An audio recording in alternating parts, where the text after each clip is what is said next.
আমার ভাইয়েরা, আমার বন্ধুগণ, সেই দিন সমস্ত নবী রাসূল পয়গম্বররা বলবেন, আল্লাহ আমাকে বাঁচান গো, আল্লাহ আমাকে বাঁচান।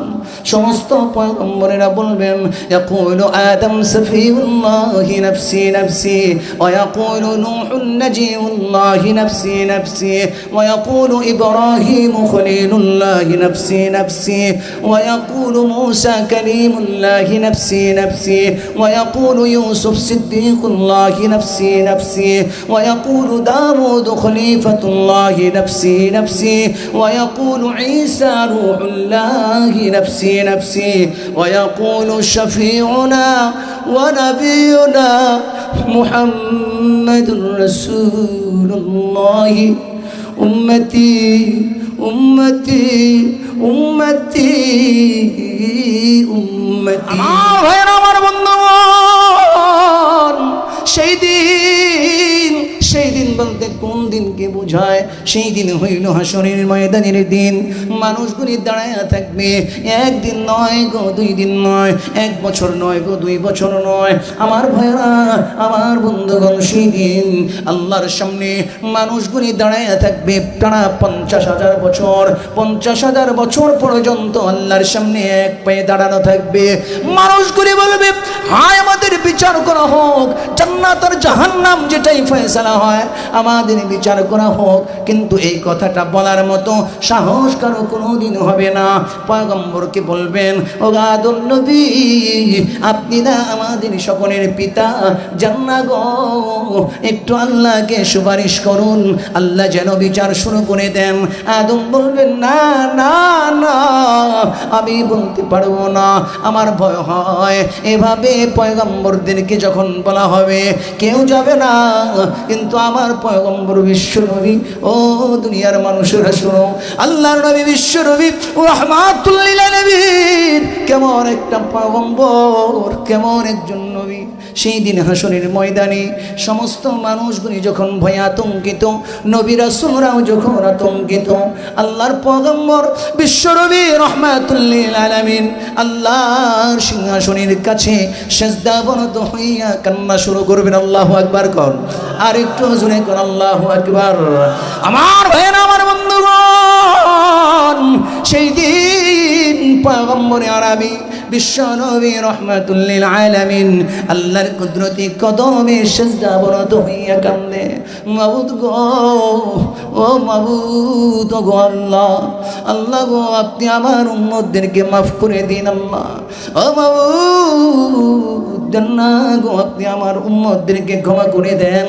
আল্লাহর পয়গম্বর যখন কান্না শুরু করবেন, আল্লাহ পাক রব্বুল আলামিন বলবেন, আবু হাবিব আপনি কাঁদবেন না।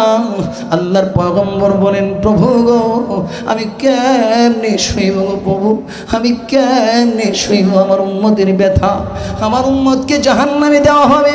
ও মালিক, আমি সইতে পারবো না গো আল্লাহ, আমি সইতে পারবো না। আল্লাহ গো, তায়েফের ময়দানে আমি রক্তে রঞ্জিত হয়েছিলাম গো আল্লাহ, আল্লাহ গো, তায়েফের ময়দানে আমি রক্তে রঞ্জিত হয়েছি। আর প্রভু, তায়েফের ময়দানে আমার গায়ের রক্ত পড়ে জমিনটা লাল করেছি গো আল্লাহ, আল্লাহ গো, দেন না গো, আমার রক্তের বিনিময়ে আমার উম্মতদেরকে আল্লাহ মাফ করে দেন। আল্লাহু আকবার কর। মানব জাতির সকল বিষয়ে আল্লাহ পাক রব্বুল আলামিন ওয়াজ করেছেন, নসিহত করেছেন। আল্লাহ পাক রব্বুল আলামিন 3টা পদ্ধতিতে ওয়াজ করেছেন। 1 নম্বর পদ্ধতি হলো তাজকির বি আলা ইল্লাহ, আল্লাহ পাক রব্বুল আলামিন কুদরতের বিবরণ দিয়ে ওয়াজ করেছেন।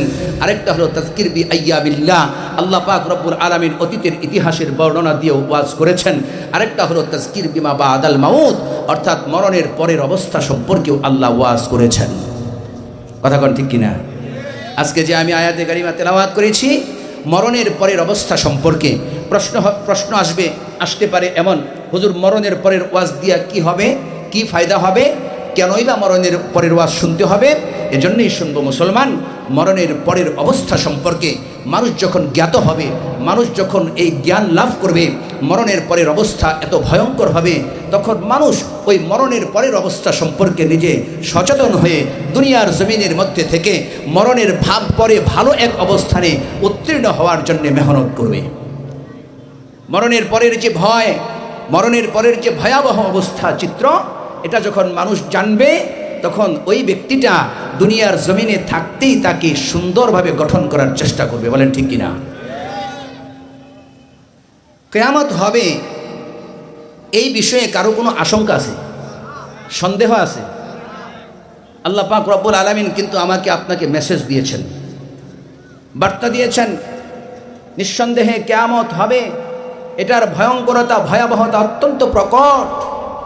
এজন্যে মুসলমানকে, মানুষকে, তামাম পৃথিবীর মানুষকে, মুসলমানকে নয় মানুষকে জানান দিয়েছেন আল্লাহ পাক রব্বুল আলামিন এক আয়াতের মধ্যে বলেন, ইয়া আইয়ুহান নাসু তাকু রাব্বাকুম ইন্না জালজালাতাস সাআতি শাইউন আযীম।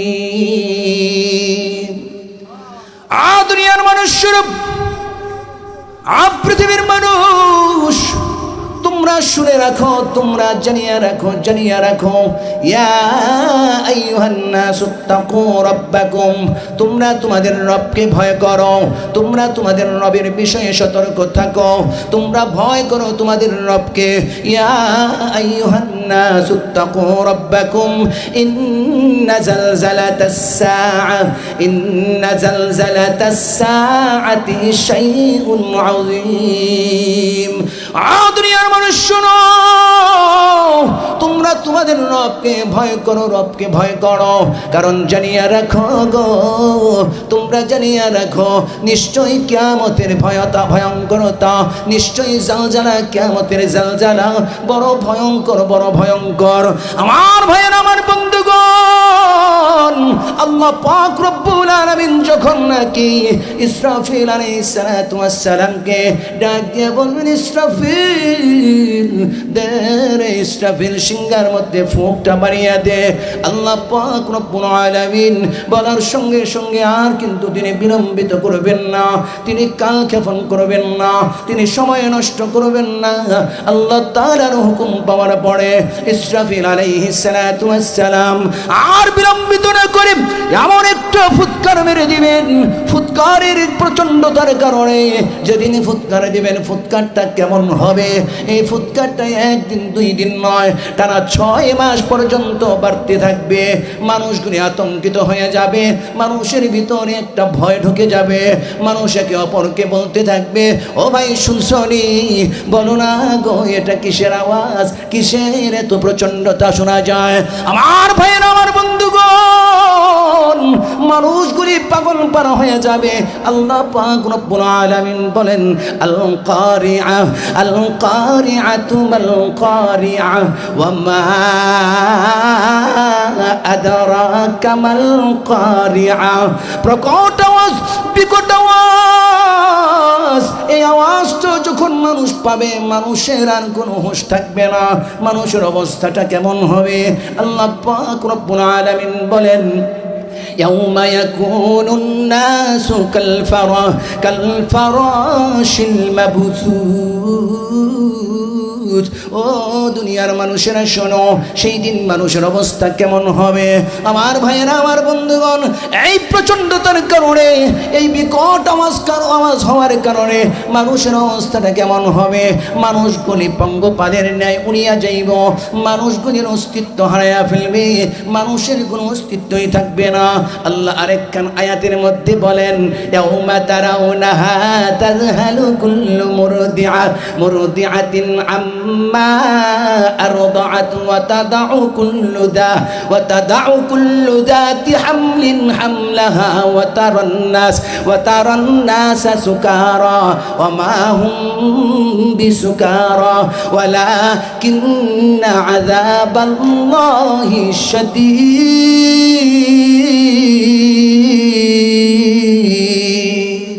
আমার ভাইয়ের, আমার বন্ধুগণ, আল্লাহ পাক রব্বুল আলামিন বলেন সেই দিন মানুষের অবস্থাটা কেমন হবে। ও দুনিয়ার মানুষ তোমরা জানিয়ে রাখো মানুষগুলির অবস্থা কেমন হবে। আল্লাহ পাক রব্বুল আলামিন বলেন ও দুনিয়ার মানুষ সেই দিন মা তার সন্তানকে ভুলে যাবে। যেই মা তার সন্তানকে দুগ্ধ পান করিয়েছে, একদিন নয় 2 দিন নয়, লম্বা একটা সময় দুগ্ধ পান করিয়েছে, ওই মা তার সন্তানকেও ভুলে যাবে। মায়ের মনে সন্তানের কত মায়া কত দয়া রে, তারপরেও সন্তানের কথা সে ভুলে যাবে।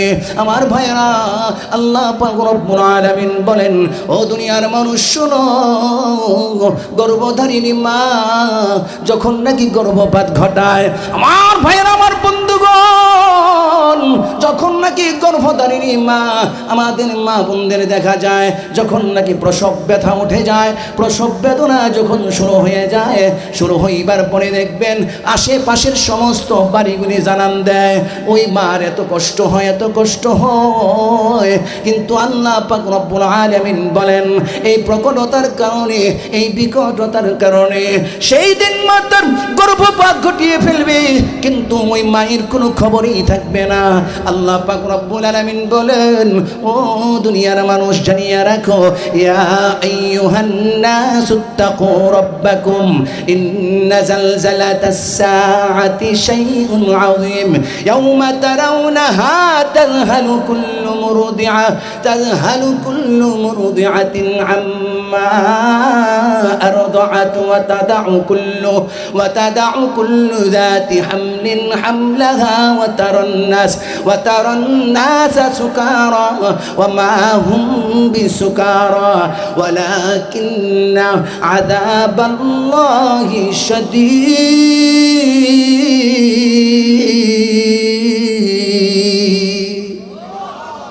সম্মানিত উপস্থিতি, আগে সর্বপ্রথম কিয়ামতের ফুৎকারের পরে কি অবস্থাটা হবে এই সম্পর্কে কিঞ্চিত ধারণা দিলাম। ভয় আসেনি দিলে? জোরে কয় না, ভয় আসেনি দিলে? এত ভয়ঙ্কর এক পরিস্থিতি হবে এই ফুৎকারের পরে। সমস্ত কিছু তছনছ হয়ে যাবে, সূর্য থাকবে না, চন্দ্র থাকবে না, গ্রহ নক্ষত্র থাকবে না, সব জমিনের মধ্যে খুশিয়া খুশিয়া পড়িবে। দেখবেন আমাদের দুনিয়ার জমিনের মধ্যে যদি 7 থেকে 8 মাত্রা অথবা 10 মাত্রার ভূমিকম্প হয় তাহলে বোঝা যায় জমিনের কি অবস্থা হয়। কথা কয় না, জমিনের কি অবস্থা হয় বোঝা যায় না। বিশাল বড় বড় অট্টালিকা, পাহাড় পর্বত কোনো কিছুই থাকবে না যেদিন নাকি ইসরাফিল আলাইহিস সালাতু ওয়াস সালাম সিংহার ধ্বনি বাজাইবেন। আল্লাহ পাক রব্বুল আলামিন আরেক আয়াতের মধ্যে বলেন লা তারা ফিহা ইওয়াজাও ওয়ালা আমতা। আও নবীজি, সেদিন আমার ইসরাফিলের ফুৎকারের কারণে জমিনটা এমন হবে গো পয়গম্বর, জমিনের মধ্যে কোনো উঁচু থাকবে না, জমিনের মধ্যে কোনো নিচু থাকবে না। অগণবিজি, এই প্রচণ্ডতার কারণে বিকটতার কারণে পাহাড়গুলি একেবারে তোলার ন্যায় হয়ে যাইব, সমস্ত কিছু খান খান হয়ে যাবে। পাহাড়গুলি চলতে থাকবে, একটা পর্যায়ে দেখবেন ওই পাহাড়গুলি একেবারে মরীচিকা হয়ে গেছে। আল্লাহ পাক রব্বুল আলামিন পয়গম্বরকে জানায়া দেন ওগো নবীজি, আমার ইসরাফিলের ফুৎকারের কারণে জমিনে অট্টালিকাও থাকবে না, পাহাড় পর্বত থাকবে না, 10 তলা 20 তলা বাড়িও থাকবে না, খাদা খন্দকও থাকবে না, নদী নালা খাল বিল কোনো কিছুই থাকবে না। লা তারা ফিহা ইওয়াজাও ওয়ালা আমতা। ওগো পয়গম্বর, আমার ইসরাফিলের ফুৎকারের কারণে জমিনটা একেবারে নখের পিঠের ন্যায় সমতল ভূমিতে পরিণত হবে। আল্লাহু আকবার, আল্লাহু আকবার। তাহলে বোঝা যায় ইসরাফিল আলাইহিস সালাতু ওয়াস সালাম যখন ফুৎকার দিবেন, এই ফুৎকারের পরে তামাম পৃথিবীর যে একটা অবস্থা, এই অবস্থা আমি আর আপনি দেখতে পারবো না, যারা দেখবেন তারা বুঝবেন ঠেলা কারে কয়। কথা কয় না, ঠিক কিনা কন? বিষয়টা কি সাধারণ মনে হইতেছে? সাধারণ? আল্লাহু আকবার, আল্লাহু আকবার। সম্মানিত উপস্থিতি, এই প্রথম ফুৎকারের পরে যে অবস্থাটা হবে এই অবস্থার কিঞ্চিত বর্ণনা আপনাদেরকে দিলাম, অনেক লম্বা আলোচনা। এবার আসুন দ্বিতীয় ফুৎকারে যাই। প্রথম ফুৎকারে সব শেষ, একেবারে জমিনের নিচে যে সমস্ত ফেরেশতারা মানুষকে শাস্তি দেওয়ার কাজেও ব্যস্ত, তারাও কিন্তু মরিয়া যাবে, অর্থাৎ কোনো কিছু আর অবশিষ্ট থাকবে না। কথা বুঝেন আমার? আপনারা কথা বুঝতেছেন সকালে? তাহলে যারা যারা বুঝতেছেন মেহরবানি করে আমার সাথে একটু হানা বলা লাগবে, আমি যেন এটা বুঝি যে আপনারা জিন্দা আছেন, মরে টেরে গেছেন আপনারা। হ্যাঁ বলবেন তো? যারা যারা বলবেন না তারা প্রত্যেকে 2000 টাকা যাবেন হুজুরের টাইম, যে হুজুর আমরা কইতে পারছি না। আর যারা বলবেন না তারা আল্লাহর পক্ষের লোক না। জবান কে দিয়েছেন বলেন? কার পক্ষে কথা হবে বলেন? আর হুজুরে বলেন কার পক্ষে কথা হবে? আল্লাহর পক্ষে। সম্মানিত উপস্থিতি, সামনের এই জায়গাটা একটু ফিল আপ করলে সুন্দর হয়, অসুন্দর দেখা যাইতেছে। সম্মানিত উপস্থিতি, এবার আসুন দ্বিতীয় ফুৎকারের আলোচনা করি। দ্বিতীয় ফুৎকারের পরে কি অবস্থা হবে, মানুষগুলির কি অবস্থা হবে, পশু পাখির কি অবস্থা হবে, সমস্ত কুল কায়নাতের মধ্যে যে সমস্ত আত্মা আছে, রূহ আছে, তাদের কি অবস্থা হবে, এই বিষয় সম্পর্কে আমরা একটু ধারণা নেই। আমি আগেই বলেছিলাম আমরা এই বয়ানটা করব, আমাদের মূল উদ্দেশ্য হইল এটা যে আগামী দিন অর্থাৎ কিয়ামতের বিভীষিকার আলোচনা, বিভীষিকার এই কিয়ামতের ভয় আমার ভিতরে আপনার ভিতরে যখন ঢুকে যাবে, এই তারপরে হাসরের মাঠের যে অবস্থা চিত্র, এই চিত্রের বর্ণনা যখন আপনি আমি শুনব, তখন আমার ভিতরে একটা কম্পন সৃষ্টি হবে, একটা ভয় সৃষ্টি হবে। সুতরাং এই ভয় থেকে নাজাত পাওয়ার জন্যে দুনিয়ার জমিনে যে সমস্ত ভালো কাজগুলি করার দরকার, সেই কাজগুলি করা আমাদের সকলের জন্য সহজ হবে। কথা বল ঠিক কিনা? সম্মানিত উপস্থিতি, যখন নাকি ইসরাফিল আলাইহিস সালাতু ওয়াস সালাম দ্বিতীয় ফুৎকার দিবেন, ونفخ في الصور فإذا هم من الأجداث إلى ربهم ينسلون قالوا يا ويلنا من بعثنا من مرقدنا هذا ما وعد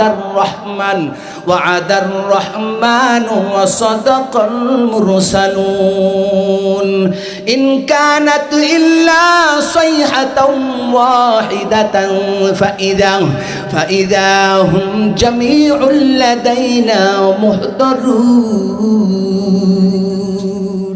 আমার ভাইরা, আমার বন্ধুগণ, যখন নাকি সেই দিন যখন নাকি ফুৎকার দেওয়া হবে, ওয়ানুফিখা ফিস-সূরি ফাইযা হুম মিনাল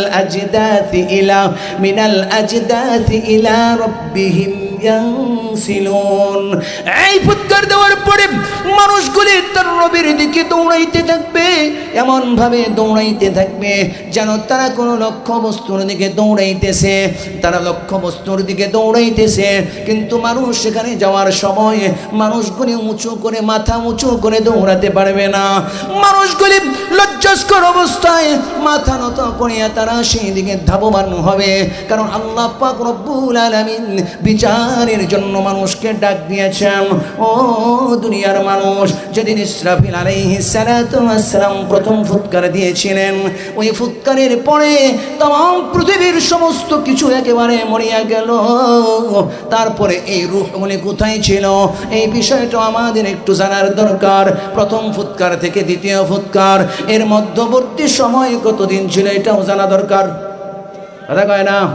প্রথম ফুৎকার যেদিন হয়েছে তারপর থেকে দ্বিতীয় ফুৎকারের দূরত্ব কতদিন আপনারা জানেননি? কথা কয় না? আল্লাহ নবী বিশ্বনবী রাহমাতুল লিল আলামিন এই সম্পর্কে বর্ণনা করেছেন, তারপরে একেবারে পরিচ্ছন্ন বর্ণনা করেন নাই। রাবিকে জিজ্ঞাসা করা হলো, রাবি রে বলে, রাবি কতদিনের কথা বলেছে? রাবি বলে, আবাই তো আমি জানি না, 40 দিনের কথা বলেছে নাকি 40 মাসের কথা বলেছে? রাবি বলে, আবাই তো আমি বলতে পারি না, 7 দিন 10 দিন 20 দিন 1 মাস 2 মাস 5 বছর 10 বছর। রাবি বলে, না না না আমি বলতে পারি না। রাবি বলে, আমি এতটুকু শুনেছি আল্লাহর পয়গম্বর বিশ্বনবী রাহমাতুল লিল আলামিন ইঙ্গিত করেছেন 40 দিন। মুফাসসিরিনে কেরাম বলেন এই 40 দিন বলতে আল্লাহর পয়গম্বর 40 বছরের দিকে ইঙ্গিত করেছেন। সুবহানাল্লাহ। কালকা গঞ্জে আর একটু জোরে কোন সুবহানাল্লাহ, একটু জিকির করি আল্লাহ আল্লাহ আল্লাহ আল্লাহ। আরেকটু আস্তে করে শুনবো, কেউ শুনবো জোরে জোরে জোরে। আল্লাহ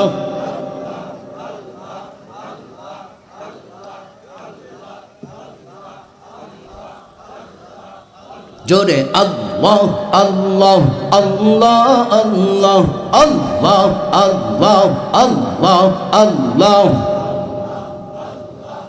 রাবিকে প্রশ্ন করা হলো, রাবি বলো তো শুনি কতদিন? রাবি বলে আমি বলতে পারি না, শুধু এতটুকু শুনেছি আল্লাহ বিশ্বনবী রাহমাতুল লিল আলামিন শুধু ইঙ্গিত করেছেন 40-এর দিকে। এই মুফাসসিরিনে কেরাম 40-এর ব্যাখ্যায় তারা লিখেছেন 40 বলতে 40 বছর। অর্থাৎ আমরা বুঝতে পারলাম ইসরাফিল যখন নাকি প্রথম ফুৎকার দিলেন, প্রথম ফুৎকারের পরে দ্বিতীয় ফুৎকার পর্যন্ত মধ্যবর্তী সময় ছিল 40 বছর। কত বছর? আর একটু জোরে কোন কত বছর? 40 বছর সময় ছিল। এই 40 বছরের মধ্যে আর কোনো কারো বিচার সালিশ হয় নাই। 40 বছর পর্যন্ত ইহুদি খ্রিস্টানেরাও ঘুমাইছে, সমস্ত মানুষ কবরের ভিতরে ঘুমিয়ে আছে, তাদের কারো কোনো শাস্তি হয় নাই। কারণ শাস্তি কিভাবেই বা হবে? শাস্তি দেওয়ার যে ফেরেশতা ছিল প্রথম ফুৎকারে সেটাও মরে গেছে। সেটা কি হয়েছে? আল্লাহু আকবার, সেটাও মরে গেছে। আল্লাহ এক আয়াতে বলেন তাদের অবস্থা কি? ইয়াখরুজুনা মিনাল আজদাসি সিরাআ কাআন্নাহুম ইলা নুসবিন ইউফিদুন খাশিআতান আবসারুহুম তারহাকুহুম যিল্লাহ যালিকাল ইয়াউমুল্লাযী কানু ইউআদুন। আমার ভাইরা, আমার বন্ধুগণ, যখন নাকি ইসরাফিল আলাইহিস সালাতু ওয়াস সালাম ফুৎকার মারলেন, এই ফুৎকার পাওয়ার পরে মানুষগুলি আবার জিন্দা হবে, জিন্দা হইয়া ওই হাসরের ময়দানের দিকে ছুটে যাবে। মানুষগুলি এমন একটা অবস্থা হবে তারা যেন কোনো লক্ষ্যের দিকে পৌঁছাইতেছে, দৌড়াইতেছে। আমার ভাইরা, এর পূর্বে এই রূহগুলি কোথায় ছিল? আল্লাহর পয়গম্বর বিশ্বনবী রাহমাতুল লিল আলামিন এই বর্ণনাটাও দিয়েছেন। সমস্ত মানুষ যখন মরে গেল, সমস্ত রূহগুলি কোথায় ছিল? আল্লাহর ফেরেশতা ইসরাফিল আলাইহিস সালাতু ওয়াস সালাম, এত বড় একটা ফেরেশতা, তার হাতে একটা সিংহা রয়েছে। বলুন তো শুধু এই সিংহা কি মহিষের সিংহা? জোরে কয় না। মুড়া তাজা গরুর সিংহা, ইন্ডিয়ান বলদের সিংহা, এবার বিখ্যাত হয়ে যায় এরকম? না না না, এই সিংহার বর্ণনা আল্লাহর পয়গম্বর দিয়েছেন। আল্লাহর পয়গম্বর বিশ্বনবী রাহমাতুল লিল আলামিন বলেন, দুনিয়ার মানুষ, এই সিংহাটা হলো এমন এত বড় সিংহা, এই সিংহার মধ্যে 6টা বড় বড় ছিদ্র আছে। কয়টা? আরো জোরে কোন কয়টা? 6টা বড় বড় ছিদ্র আছে। আর কোটি কোটি কোটি কোটি বিলিয়ন ট্রিলিয়ন এই ছোট ছোট সিংহার মধ্যে ছোট ছোট ছিদ্র আছে। আল্লাহর পয়গম্বর বিশ্বনবী রাহমাতুল লিল আলামিন এই বড় ছিদ্রের বর্ণনা দিতে গিয়ে বলেন, আমার ভাইরা, আমার বন্ধুগণ, আল্লাহর পয়গম্বর বিশ্বনবী রাহমাতুল লিল আলামিন বলেন, ও দুনিয়ার মানুষ শুনো রে, এই ইসরাফিলের হাতে যে সিংহাটা রয়েছে, ওই সিংহার মধ্যে বড় বড় 6টা ছিদ্র। একটা ছিদ্রের বর্ণনা বিশ্বনবী বর্ণনা দিয়েছেন, একটা ছিদ্র হবে এমন, এমন হবে একটা ছিদ্র 7টা আকাশ আর 7টা জমিন যদি একসাথে করা হয়। শুধু তাই নয়, তাই নয়, 7টা মহাশূন্য স্থান, অর্থাৎ 7টা জমিন আর 7টা আকাশ আর 7টা মহাশূন্য স্থান একসাথে করিয়া যদি ওই সিংহার ভিতরে, সিংহার যে বড় বড় 6টা ছিদ্র আছে, একটা ছিদ্রের ভিতরে প্রবেশ করিয়ে দেওয়া হয়, আল্লাহর পয়গম্বর বলেন ছিদ্রটার এই পাশ দিয়া ঢুকে যাবে, অন্য পাশ দিয়া বের হয়ে যাবে, ছিদ্রটার অন্য কোনো কিনারায় লাগবে না। আর একটু জোরে কোন সুবহানাল্লাহ। তাহলে ছিদ্রটা কি শুধু কথা কয় না? ছোট ছিদ্র, সিংহাটা যেমন ছিদ্রটাও ওই রকম। এখন প্রশ্ন আসে, হুজুর ছিদ্রটা যে এত বড়, তাহলে সিংহাটা কেমন বড়? সিংহাটা কেমন বড়? এই সিংহাটা যে যার হাতে আছে ওই ব্যক্তিটা, ওইটা কেমন বড়?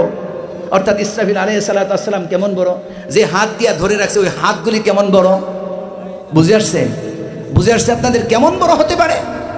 আল্লাহর পয়গম্বর বলেন যে সিংহার মধ্যে যে বড় বড় 6টা ছিদ্র আছে, এই ছিদ্রের এক একটা ছিদ্রের বর্ণনা হলো এমন, যদি 60টা জমিন, 60টা আকাশ, 60টা জমিন, 60টা মহা শূন্যস্থানকে একত্রিত করে যদি এই ছিদ্রের ভিতর দিয়ে প্রবেশ করিয়ে দেওয়া হয়, আল্লাহর পয়গম্বর বলেন এই পাশ দিয়ে ঢুকে যাবে, অন্য পাশ দিয়ে বের হয়ে যাবে, কিন্তু এই ছিদ্রের কোনো কিনারায় লাগবে না।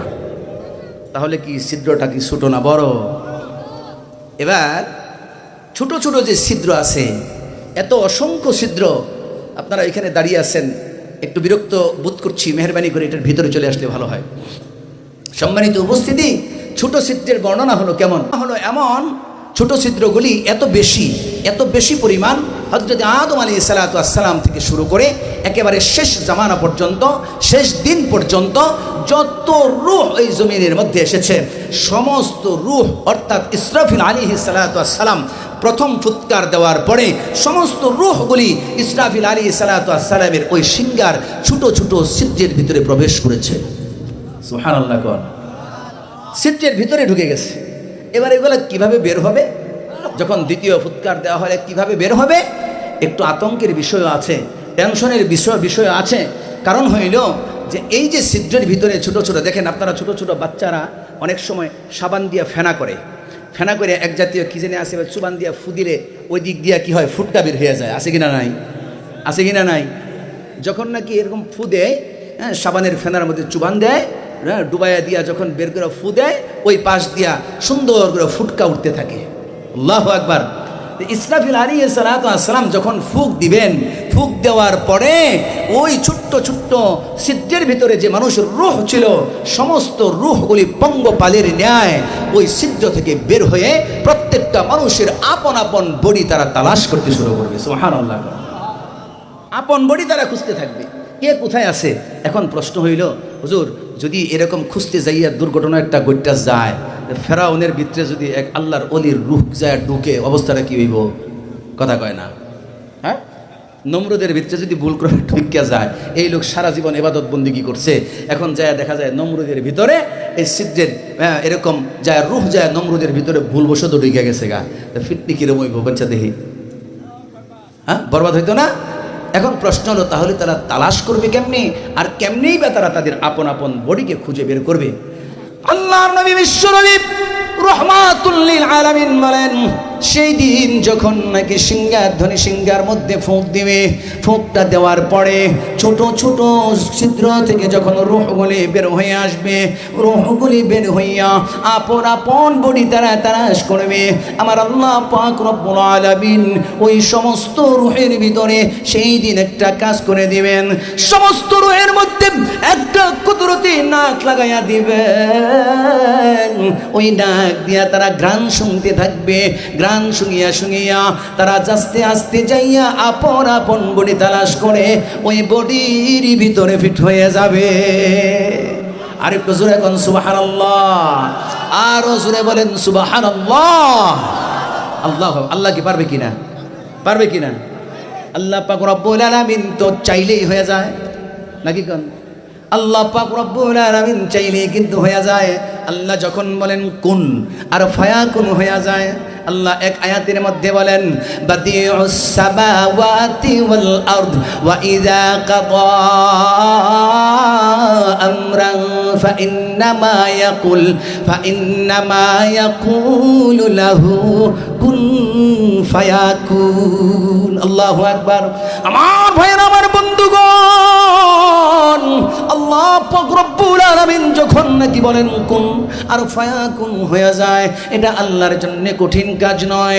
আল্লাহ তাআলা সেই দিন সমস্ত রূহের মধ্যে একটা কুদরতি নাক লাগাইয়া দিবে, নাক দিয়া তারা গান শুনতে শুনতে আপন আপন বডিগুলি তারা তালাশ করে বের করে ফেলবে, আপন আপন বডির মধ্যে তারা ফিট হয়ে যাবে। দুনিয়ার জমিনের মধ্যে যখন নাকি মানুষের দেহটা রোধ করে, যখন নাকি মানুষের দেহটাকে রেখে তার প্রাণ পাখিটা বের হয়ে যায়, তার রূহটা যখন বের হয়ে গেল, ওই দেহের মধ্যে রূহ না থাকার কারণে আর কিন্তু সে জীবিত থাকে না, সে লাশে পরিণত হয়ে যায়। আমার ভাইয়েরা, আমার বন্ধুগণ, এই দেহের মধ্যে কিন্তু আর কোনোদিন ওই রূহটা লেগে যায় না, পুনরায় ফিট হয় না। আল্লাহ পাক রব্বুল আলামিন সেই দিন ওই রূহটাকে তাদের বডির মধ্যে ফিট করে দিবেন। ওই দিন যে ফিট হয়ে যাবে আর কোনো দিন তা বের হবে না। ওই দিন যে ফিট হয়ে যাবে দেহের ভিতরে, যখন বডির ভিতরে রূহটা ঢুকে গেছে, সেখানে ফিট হয়ে থাকবে, আর কোনো দিন এই বডি থেকে আলাদা হবে না। ওই ব্যক্তি যদি জান্নাতেও যায় তারপরেও আলাদা হবে না, ব্যক্তিটা যদি জাহান্নামীও হয়ে যায় তারপরেও ওই রূহটা তার দেহটাকে ছেদ করে আর কোথাও চলে যাবে না। আল্লাহু আকবার, আল্লাহু আকবার। সম্মানিত উপস্থিতি, আপনারা আমার কথা বুঝতেছেন তো? খুব মনোযোগ সহকারে বোঝার চেষ্টা করব, দিলের কান লাগাইয়া বোঝার চেষ্টা করব। যদি দিলের মধ্যে কিন্তু একটা দরজা থাকে, দরজা বন্ধ করে রাখলে, দরজা জানালা যদি বন্ধ করে রাখি, যেমনিভাবে ঘরের ভিতরে বাতাস ঢুকে না, ঠিক তেমনিভাবে দিলেরও একটা দরজা আছে। ওই দরজা বন্ধ থাকলে ভালো ভালো কথাগুলি ওই দিলের মধ্যে ফিট হয় না, শুধুমাত্র কান দিয়া এই দিক দিয়া শুনি আর ওই দিক দিয়া বের করে দেই। কথা কোন ঠিক কিনা? খুব মনোযোগ সহকারে শুনবো ইনশাল্লাহ। সম্মানিত উপস্থিতি, এই পর্যায়ে যখন ফুৎকার দেওয়া হবে, সমস্ত মানুষ হাসরের ময়দানের দিকে দৌড়াইতে থাকবে। ইয়াখরুজুনা মিনাল আজদাসি ইলা রাব্বিহিম ইয়ানসিলুন। يخرجون من الأجداث سراعا كأنهم إلى نصب يوفدون خاشعة أبصارهم ترهقهم ذلة ذلك اليوم الذي كانوا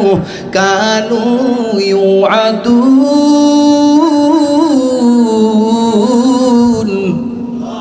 আমার ভাইয়েরা, আমার বন্ধুগণ, যখন নাকি মানুষগুলি পঙ্গপালের ন্যায় দৌড়ায়া দৌড়ায়া হাসরের ময়দানের মধ্যে উঠবে রে বাবা, এমন একটা ভয়ঙ্কর অবস্থা হাসরের ময়দান সেই দিন কিন্তু রূপার হয়ে যাবে। এমন একটা ভয়ঙ্কর অবস্থা হবে। আল্লাহর নবী, বিশ্ব নবী, সাইয়্যিদুল মুরসালিন, খাতামুন নবিয়্যিন, রাহমাতুল লিল আলামিন বর্ণনা করেন, দুনিয়ার মানুষস্বরূপ সেদিন যখন নাকি মানুষগুলি পঙ্গপালের ন্যায় আল্লাহ পাক রব্বুল আলামিনের সামনে হাজিরা দেওয়ার জন্য যাবে, মানুষগুলির পরনের মধ্যে কিন্তু কাপড় থাকবে না, খতনাবিহীন অবস্থায় মানুষগুলি দৌড়াতে থাকবে। মানুষগুলি এমন ভাবে দৌড়াবে যেন তারা কোনো লক্ষ্যের দিকে পৌঁছায়, যেন তারা কোনো প্রতিমার দিকে পৌঁছাইতেছে, এমন একটা অবস্থা হবে। আল্লাহর পয়গম্বর বলেন, সেদিন মানুষের পরনে কোনো কাপড় থাকবে না, বিভৎস অবস্থায় মানুষগুলি হাসরের ময়দানের দিকে যাবেন। এই কথা শোনার পরে আম্মা জান আয়েশা রাদিয়াল্লাহু তাআলা আনহা ডেকে বলেন, ওগো নবীজি, সেই দিন কি আমি আয়েশাও উলঙ্গ থাকবো? সেই দিন আমি আয়েশাও বিবস্ত্র থাকবো গো পয়গম্বর? আল্লাহর পয়গম্বর বলেন, হ্যাঁ আয়েশা। আর পরে আবার প্রশ্ন করলো, ওগো পয়গম্বর, সেদিন কি আমার বাবা উলঙ্গ থাকবে? আল্লাহর পয়গম্বর বলেন, হ্যাঁ আয়েশা, সেদিন তোমার বাবা উলঙ্গ থাকবে। আমার ভাইয়ের, আমার বন্ধুগণ, আল্লাহর পয়গম্বরের এই জবাবে আয়েশা রাদিয়াল্লাহু তাআলা আনহা বলেন, ওগো নবীজি, সেই দিন যে আমরা এমন অবস্থায় থাকবো, উলঙ্গ অবস্থায় থাকবো, ওগো পয়গম্বর, আমাদের কি লজ্জা লাগবে না? আমাদের কি শরম লাগবে না? আমাদের উম্মতেরা আমাদেরকে দেখে ফেলবে, সেদিন কি আমাদের লজ্জা, তারা ভয়ে আতঙ্কিত থাকবে, কেউ কারো দিকে তাকাইবার সুযোগ থাকবে না। হযরত আদম থেকে শুরু করে ঈসা পয়গম্বর পর্যন্ত সমস্ত নবী রাসূল সেই দিন উলঙ্গ অবস্থায় থাকবেন, বিবস্ত্র অবস্থায় থাকবেন। একমাত্র আমার নবী, আপনার নবী, বিশ্ব নবী রাহমাতুল লিল আলামিন ছাড়া সমস্ত পয়গম্বর সেই দিন হাসরের ময়দানে বিবস্ত্র অবস্থায় তারা দাঁড়িয়ে থাকবে। আল্লাহু আকবার কোন, আর জোরে কোন আল্লাহু আকবার। সেদিন আমার পয়গম্বর, আপনার পয়গম্বর বিশ্ব নবী রহমাতুল লিল আলামিন, ওনাকে কিন্তু এই রকম চিত্রে উঠানো হবে না, কারণ ওনার একটা সম্মান আছে, উনি তো সবচেয়ে দামি মানুষ। এজন্য আল্লাহ পাক রব্বুল আলামিন পয়গম্বরকে সম্মানিত আগেই করবেন, ওনাকে জান্নাতি পোশাক পূর্বেই পরায়া রেখেছেন। সুবহানাল্লাহ। কর আমার ভাইয়ের, আমার বন্ধুগণ, হাসরের ময়দানে সেই দিন সমস্ত পয়গম্বরেরা উলঙ্গ অবস্থায় থাকবে। সর্বপ্রথম যাকে পোশাক পরিয়ে দেওয়া হবে তিনি কে? তিনি হইলেন হযরত ইব্রাহিম আলাইহিস সালাতু ওয়াস সালাম। তাকে আল্লাহ তাআলা সর্বপ্রথম পোশাক পরাইবেন, জান্নাতি পোশাক। সুবহানাল্লাহ। গণ এখন প্রশ্ন হলো, ওনাকে কেন পরাইবেন? আরও তো নবী রাসূল আছে, তাদেরকে কেন নয়? প্রশ্ন আসে কি আসে না? দুনিয়ার মানুষরা আল্লাহর নবী ইব্রাহিম মূর্তির বিরুদ্ধে কথা বলার জন্য, আল্লাহর পক্ষে কথা বলার জন্য সেই দিন নমরুদ কিন্তু পয়গম্বর ইব্রাহিম আলাইহিস সালাতু ওয়াস সালামকে অপমান করেছে। ও দুনিয়ার মানুষ, কয়দিন আমরা আল্লাহর পক্ষে কথা বলে দুনিয়ার জমিনে অপমান হয়েছি? আল্লাহর পয়গম্বর ইব্রাহিম আলাইহিস সালাতু ওয়াস সালামকে তারা আগুনের মধ্যে ফেলে দিবে। আগুনের মধ্যে ফেলে দেওয়ার পূর্বে তাকে বিবস্ত্র করা হয়েছিল, উলঙ্গ করা হয়েছিল। ইব্রাহিম সেই দিন সবচেয়ে বেশি কষ্ট পেয়েছিলেন। তার বাবা আজর সেইখানে কিন্তু তাদেরকে সহযোগিতা করেছে। বড় ব্যথা পয়গম্বরের দিলের মধ্যে, বড় ব্যথা। আমার পয়গম্বর ইব্রাহিম আলাইহিস সালাতু ওয়াস সালাম সেই দিন উলঙ্গ অবস্থায় তাকে যখন আগুনের মধ্যে ফেলা হয়, সেই দিন কিন্তু আল্লাহ পাক রব্বুল আলামিন ইব্রাহিম আলাইহিস সালাতু ওয়াস সালামকে সেইখানে রক্ষা করেছিলেন। আর আল্লাহ তাআলা সেই আগুনকে নিষেধ করেছিলেন, বলেছিলেন ইয়া নার কুনি বারদাও ওয়া সালাম ওয়া সালামান আলা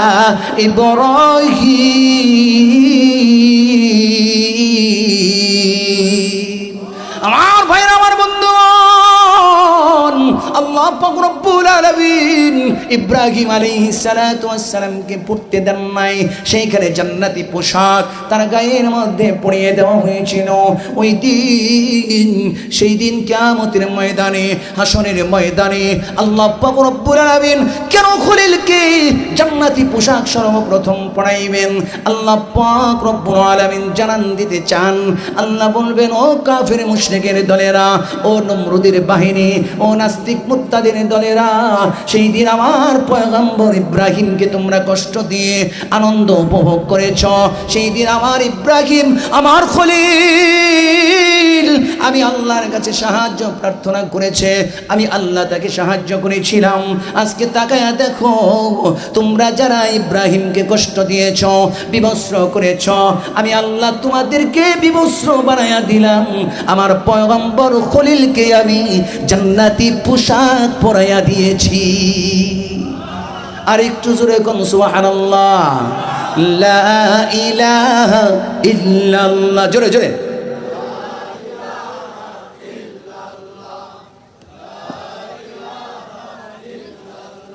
জোরে লা ইলাহা ইল্লাল্লাহ, লা ইলাহা ইল্লাল্লাহ, লা ইলাহা। জোরে লা ইলাহা, জোরে লা ইলাহা ইল্লাল্লাহ, লা ইলাহা। যার দিলে আছে আল্লাহর ভয়, আল্লাহ আল্লাহ সব সময়। যার দিলে আছে আল্লাহর ভয়, আল্লাহ আল্লাহ সব সময়। দুনিয়াদারি ভালো লাগে না, দিলে শুধুই এক আল্লাহ, লা ইলাহা। জোরে লা ইলাহা ইল্লাল্লাহ, লা ইলাহা। জোরে লা ইলাহা ইল্লাল্লাহ, লা ইলাহা। সেই দিন মানুষের অবস্থা কেমন হবে? সাধারণ মানুষের, যেখানে নবী রাসূল পয়গম্বরেরই খবর নাই। সমস্ত নবী রাসূল পয়গম্বরেরা সেই দিন ভয়ে আতঙ্কিত হয়ে যাবে, ভয়ে তারা থরথর করে করে কাঁপতে থাকবে। আল্লাহর পয়গম্বর বিশ্বনবী রাহমাতুল লিল আলামিন ছাড়া সমস্ত পয়গম্বরেরা সেই দিন বলবে ইয়া নাফসি ইয়া নাফসি, আল্লাহ আমাকে বাঁচান, আমাকে বাঁচান, ও আল্লাহ আমাকে বাঁচান, আমাকে বাঁচান। আমার ভাইয়েরা, আমার বন্ধুগণ, সেই দিন সমস্ত পয়গম্বরেরা বলবে ইয়া নাফসি, আল্লাহ আমাকে বাঁচান। আদম বলবেন আমাকে বাঁচান, ইব্রাহিম বলবেন আমাকে বাঁচান। আমার ভাইয়েরা, আমার বন্ধুগণ, সেই দিন সমস্ত নবী রাসূল পয়গম্বরেরা বলবেন আল্লাহ আমাকে বাঁচান গো, আল্লাহ আমাকে বাঁচান।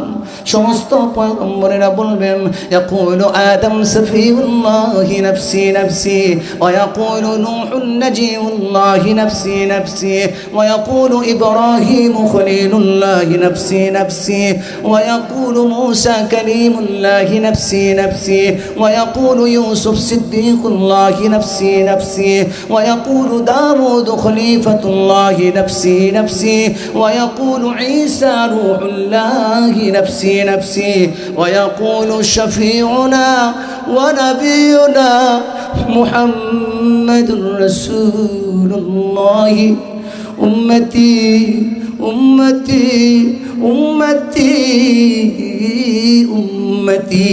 আল্লাহু আকবার কও, আর জোরে কোন আল্লাহু আকবার। আমার ভাইয়েরা, আমার বন্ধুগণ, সেই দিন বলতে কোন দিনকে বোঝায়? সেই দিন হইল হাসরের ময়দানের দিন। মানুষগুলি দাঁড়ায় থাকবে, একদিন নয় গো, 2 দিন নয়, 1 বছর নয় গো, 2 বছর নয়। আমার ভাইয়েরা, আমার বন্ধুগণ, সেই দিন আল্লাহর সামনে মানুষগুলি দাঁড়ায় থাকবে টানা 50,000 বছর। 50,000 বছর পর্যন্ত আল্লাহর সামনে এক পায়ে দাঁড়ানো থাকবে।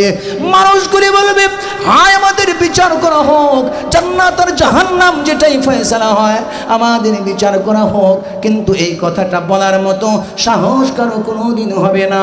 পয়গম্বরকে বলবেন ও আদম নবী, আপনি না আমাদের সকলের পিতা, জান্নাত গো, একটু আল্লাহকে সুপারিশ করুন, আল্লাহ যেন বিচার শুরু করে দেন। আদম বলবেন না না না, আমি বলতে পারবো না, আমার ভয় হয়।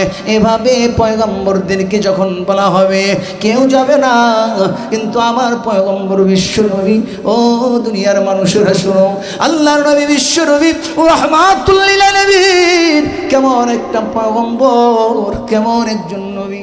সেই দিন হাসরের ময়দানে সমস্ত মানুষগুলি যখন ভয়ে আতঙ্কিত, নবী রাসূলরাও যখন আতঙ্কিত, আল্লাহর পয়গম্বর বিশ্বনবী রাহমাতুল লিল আলামিন আল্লাহর সিংহাসনের কাছে সিজদাবনত হইয়া কান্না শুরু করবেন। আল্লাহু আকবার কর, আর একটু জোরে কর আল্লাহু আকবার। আমার ভাইয়েরা, আমার বন্ধুগণ, সেই দিন পয়গম্বরে আরবি বিশ্বনবী রাহমাতুল লিল আলামিন আল্লাহর কুদরতি কদমে সিজদাবনত হইয়া কান্দে, মাবুদ গো, ও মাবুদ গো, আল্লাহ, আল্লাহ গো, আপনি আমার উম্মতদেরকে মাফ করে দিন। আল্লাহ, ও মাবুদ জান্নাত গো, আপনি আমার উম্মতদেরকে ক্ষমা করে দেন। আল্লাহর পয়গম্বর যখন কান্না শুরু করবেন, আল্লাহ পাক রব্বুল আলামিন বলবেন আগো হাবিব আপনি কাঁদবেন না। আল্লাহর পয়গম্বর বলেন প্রভু গো, আমি কেমনে সইব গো প্রভু, আমি কেমনে সইব আমার উম্মতের ব্যথা, আমার উম্মতকে জাহান্নামে দেওয়া হবে। ও মালিক, আমি সইতে পারবো না গো আল্লাহ, আমি সইতে পারবো না। আল্লাহ গো, তায়েফের ময়দানে আমি রক্তে রঞ্জিত হয়েছিলাম গো আল্লাহ, আল্লাহ গো, তায়েফের ময়দানে আমি রক্তে রঞ্জিত হয়েছি। আর প্রভু, তায়েফের ময়দানে আমার গায়ের রক্ত পড়ে জমিনটা লাল করেছি গো আল্লাহ, আল্লাহ গো, দেন না আমার রক্তের বিনিময়ে আমার উম্মতদেরকে আল্লাহ মাফ করে দেন। আল্লাহু আকবার কোন, আর জোরে কোন আল্লাহু আকবার। ও দুনিয়ার মানুষেরা, নবীজির জন্য মানুষের দিনে এখন মায়া নাই, নবীজির জন্য মানুষের কলিজায় এখন মায়া নাই। নাস্তিক মুরতাদিরা আমার নবীকে গালি দেয়, দেয় কি দেয় না? আবার স্বীকার করতেছেন, লজ্জাও কি করে না? এই বাংলাদেশে নাস্তিক মুরতাদের আমার পয়গম্বরকে গালি দেয়, তারপরে সেই দিন রাস্তার মধ্যে লোক পাওয়া যায় না। আপনি ঘরে বসে বসে তাসবিহ পড়বেন আর আল্লাহকে পাওয়ার চিন্তা করবেন, কোনোদিনই সম্ভব না। সম্ভব? জোরে কয় না সম্ভব। কারণ জিহাদের কথা আছে না নাই? আল্লাহর নবীকে অপমান করা হবে, আপনি বসে থাকবেন, এটা কি হবে? আল্লাহকে মুহাব্বত যদি করতে চাও তাহলে পয়গম্বরকে করা লাগবে, লাগবে কি লাগবে না? আরো জোরে কোন লাগবে কি লাগবে না? হিন্দুরা বাংলাদেশের সংখ্যা গরিষ্ঠ না কম? সংখ্যায় কম না বেশি? আরো জোরে কোন।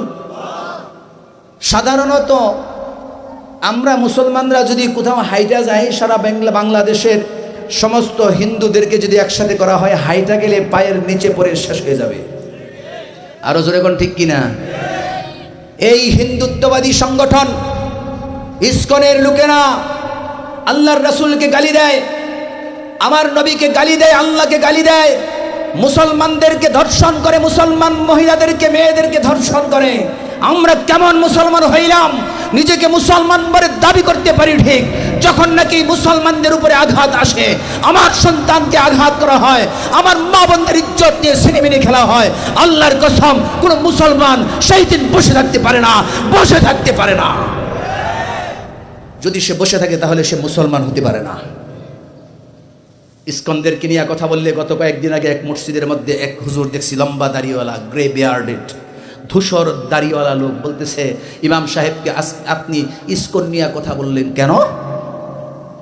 মুসলমান বলতে পারে এই কথা? কথা কয় না। এই কথা মুসলমান বলতে পারে? ইসকনকে নিয়ে কথা বলবোই না কেন? আমার মা বোনের ইজ্জত লুণ্ঠন করবে আর আমি ইসকনকে চাটবো, ইসকনকে মাথায় নিয়ে ঘুরবো, এটা মুসলমান করতে পারে না। সেই চিন্তা বাদ দেন। মসজিদের সভাপতি সাহেব ধমকাইতেছে, আপনি কেন বয়ান করলেন? ইসকনকে নিয়ে কেন বয়ান করলেন? এটা তো কোরআন হাদিসের আলোচনা নয়। জিজ্ঞেস করতেছে। আমি যদি পাইতাম, আল্লাহর কসম করে বলি, আপনাদের সবাইকে সাক্ষী রেখে বলি, ওই ব্যক্তিকে জুতা পিটা করে মসজিদ থেকে বের করে দিতাম। এমন সভাপতির গোষ্ঠী গিলাই বেটা, এমন সভাপতির গোষ্ঠী গিলাই, যে সভাপতি ইসলাম বুঝে না, যে সভাপতি মুসলমানিত্ব বুঝে না, এরকম সভাপতি লাগবে? আমার বাড়ি কিন্তু দূরে না, আমি ভয় ভয়ে কথা কই না, এটা বুঝেন না যে হুজুর কি কইতেছে, আমি ডরাই কথা কই। এই মোলাই দিয়ে আমার বাড়ি, ডরানের বাবা আছে, কেউ কোনো শব্দ করলে আমার কিছু কর লাগবো? আপনারা কেরবান কথা কয় না? হ্যাঁ, কেউ কোনো শব্দ করলে ডেক পেরে ডইলে লাগবো, পরে যাওয়াই বই রইব। কথা কোন ঠিক কিনা? আমার নবীকে নিয়ে কথা বললে, আমার রাসূলকে গালি দিলে, আল্লাহকে গালি দিলে, কোরআন অবমাননা করলে, আমরা মুসলমান ঘরে বসে থাকার লোক নই, আমরা ঘরে বসে থাকবো না ইনশাআল্লাহ। নারায়ে তাকবীর, নারায়ে তাকবীর। সম্মানিত উপস্থিতি, আমি একেবারে শেষ পর্যায়ের দিকে চলে আসছি। আমার নবী, আমার পয়গম্বর কেমন?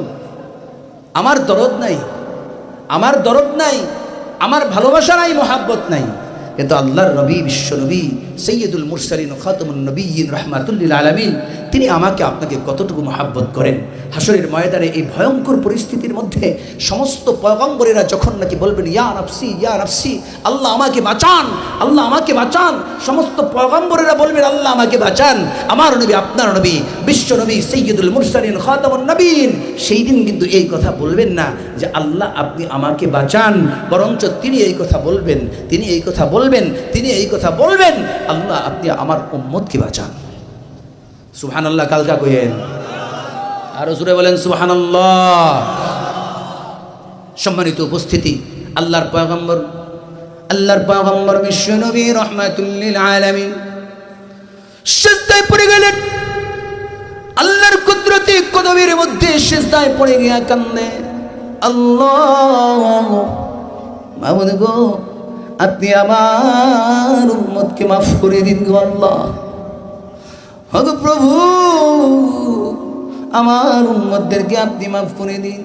ওই দিনও কান্না করবেন, আল্লাহকে ডাক দিয়া বলবেন মাবুদ গো, তায়েফের ময়দানে গো আল্লাহ, তায়েফের ময়দানে কত রক্ত ছড়িয়েছি আল্লাহ, আমার শরীরে রক্ত দিয়া তায়েফের জমিন লাল করে ফেলেছি গো আল্লাহ। মাবুদ গো, আপনি সেই রক্তের বিনিময়ে আমার উম্মতকে মাফ করে দিন গো। আল্লাহু আকবার গো, আর একটু জোরে কোন আল্লাহু আকবার। আমার ভাইরা, আমার বন্ধুগণ, আল্লাহর নবী বিশ্ব নবী রাহমাতুল লিল আলামিন বলেন, ও প্রভু, আমার উম্মতদেরকে আপনি মাফ করে দিন। উহুদের ময়দানে গো প্রভু, আমি দন্ত মুবারক শহীদ করেছি গো আল্লাহ, আমার মুখে থেকে দন্ত ভেঙে পড়ে গেছে। মাবুদ গো, আমার মুখ থেকে দন্ত পড়ে গেছে। আল্লাহ গো, দেন না গো, আমার সেই দাঁতের বিনিময়ে আমার উম্মতদেরকে মাফ করে দেন। সুবহানাল্লাহ। আর একটু জোরে জোরে কোন সুবহানাল্লাহ, আরো জোরে বলেন সুবহানাল্লাহ।